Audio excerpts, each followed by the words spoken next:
ko yun na umaaktibo ba o umaatikabong? Umaatikabo. Oh, yun. Oo. Umaaktibo sa galingan.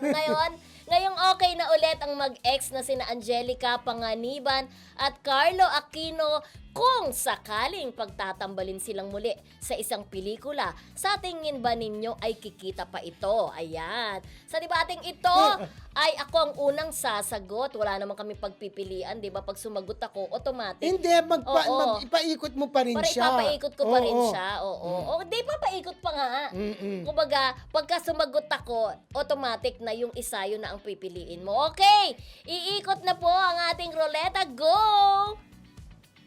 Ay, umikot na. Ayan.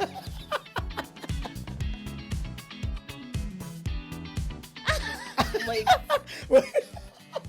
Di na? Panindigan mo yan.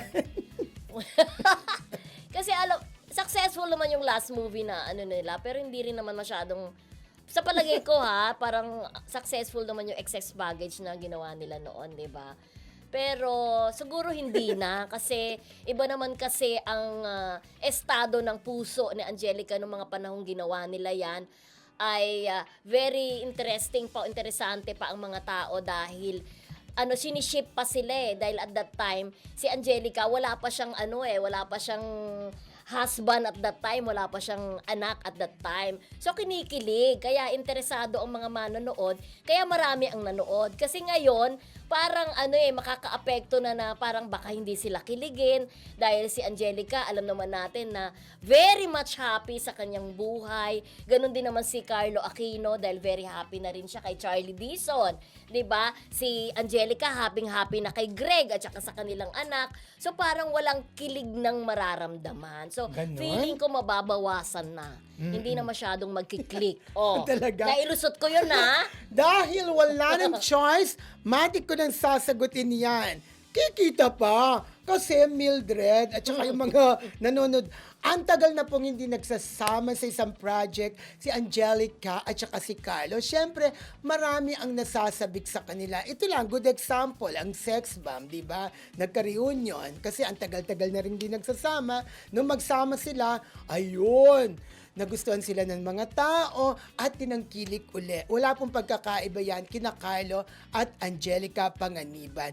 Sure na sure ako na kakagatin sila ng mga tao kapag binigyan sila uli ng project together. So, ire-rebat ko yung sa akin Oh. na malaki naman daw ang pagkakaiba ng sex bomb. Hindi naman pwede. Hindi, nag-sample ko lang siya. Hindi Oh. naman pwede i-compare kay kay Carlo at saka kay Angelica. Hindi, nag-sample ko lang yung mga nawala na bumalik. Ganun Okay. lang. Pero yun. magkaibang araw kasi syempre singer naman daw ang sex bomb. Parang ako doon pa rin ako sa hindi na siya tatangkilikin masyado. Kasi nga alam naman natin yung problema ng panonood ngayon ng sine, 'di ba? Even Metro Manila Film Festival, ang mga pelikula talaga hindi na kinakagat. Ay, basta ako doon ako sa kikita oo. pa. Kasi marami masasabik, nananabik sa kanila, no? Pero wala na tayo sa debate kasi lagi naman natin sinasabi, gusto natin kumita ang mga pelikula. Yes, of course. Of course, napakahusay naman na childhood sweetheart nga itong dalawang ito di ba? Bata pa magkasama na. Tsaka kung di ako nagkakamali, si Carlo Aquino ang kanyang unang naging boyfriend. Kung di ako Yesterday. nagkakamali, wala kasi si Kuya Romel dito na very close kay Carlo at saka kay Angelica So, parang feeling ko naman kakagatin pa rin yan. Oo. Basta maganda lamang ang Ang material. project, oo. Okay. Tsaka Yes. gusto ko yung magiging working relationship nila, 'di ba? May chemistry naman, in fairness. Pagkatapos ng mahabang panahon, 'di ba? May ilangan ba, 'di ba? May ganun ba?